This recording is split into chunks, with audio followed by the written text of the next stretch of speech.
Hey everyone, welcome back to NGN. I'm Julian. I'm here with Tres. You might know him as Stunna, and we're going to talk today about CSGO. So Counter-Strike Global Offensive is a game that's getting bigger and bigger in the esports world all the time, right? We're getting ready for ESL One in New York. It's going to be a big prize pool again, and some people may be wondering, what is it about watching this game that, has record-breaking viewership, that makes it so fun as an esport?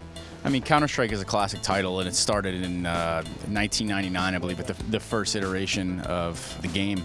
And I think back then it was such a breaking game type that it just grasped people right from the get-go.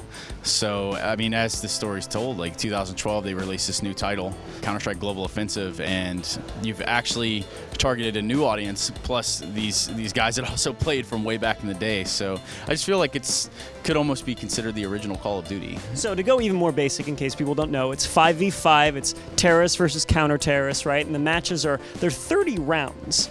And you play half of it as terrorist, half of it counter-terrorist. If you're the terrorist, you're trying to set up a bomb. If you're counter-terrorist, obviously that's something you wouldn't want. The interesting thing about the game is that there's no respawn, right? You get shot, you're done, you die. And so because of that, you have to approach it very strategically and very carefully and very team-oriented. So you used to be the manager for Cloud9, which is one of the successful Counter-Strike Go teams. What is it you think that makes a successful CSGO team? I think a successful CSGO team is made of more than just a component in game. I believe it takes the camaraderie out of game as well to build the proper family type environment, if you will. I think that as long as everything's clicking out of game, it comes in game, and the roles are firing off well, and the guys are hitting their shots, I think it comes together sort of like a band would make a song or make a record. CSGO is interesting because it also has an economy system to it. So can you explain that a little bit? Right, so the economy system in Counter-Strike has been there since day one, and it's basically the cornerstone of the whole game. But it's not just your money, so to say, in the game, it's your team's money. So if you win a round, you're rewarded for it.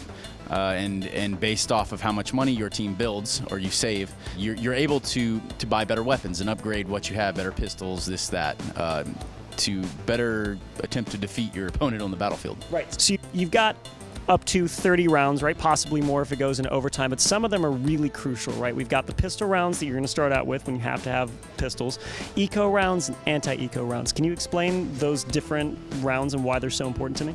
Okay, so kicking off the match, you're going to go right into your pistol round, which could potentially set the tone for the rest of the match for your team. You start with $800 and a pistol. You can elect to buy armor or grenades, had your team strategy see fit, and your goal is to win that round and build your economy and have better weapons than the team next round. That would be putting your team on an anti-eco round if you win that. And so the goal there is to win 3 rounds in succession and then secure the first gun round. You win the first gun round, you're sitting pretty going into the rest of the half. So that's not really surprising that the game being so team-oriented. We see the same teams kind of popping up over and over again. ESL One in Cologne just had SK walk away with a $500,000 grand prize, and sure enough, they're going to be at ESL One New York. Can you tell me some of the storylines you think are going to develop coming up in New York? I mean, it's no secret, and if you look at the stats, they're not going to lie. SK's been on top for a while now. Especially in this later part of the year, they're almost undisputed. But I think it depends on what teams show up that day, because that's all that really matters is what teams show up on game day. And at this level and on LAN, and big LANs, especially in front of crowds like that, anybody can be beaten. So while SK might be the best on paper right now, if Virtus Pro shows up and they're ready to frag, that's going to be trouble for them. So some interesting storylines developing coming up in New York, and on top of that, just an interesting, tense, fun game to watch if you're a spectator. Check out Counter-Strike Go coming up, ESL One in New York. NGN's going to be there, and we'll be covering it.